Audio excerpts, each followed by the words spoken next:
If you found someone who had overdosed, would you know how to respond and perhaps administer a life-saving dose of naloxone?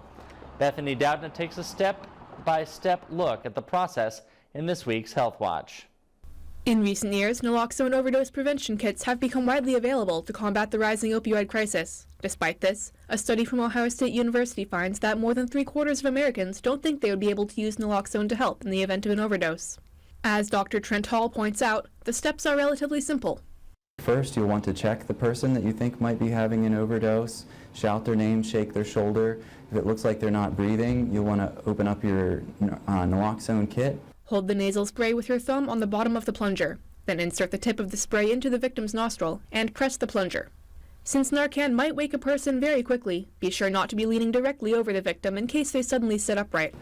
And then you'll want to immediately call 911 to make sure that they get attention from emergency medical services. It's possible that the first dose won't wake them up completely, and so you'll want to give another dose and continue to stay with them until emergency help arrives. If you do need to give another dose, give it in the victim's other nostril.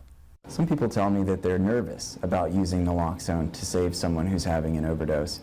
And I would just say to that, there's nothing more terrifying than being in the moment and seeing someone who's having an overdose and being powerless to help.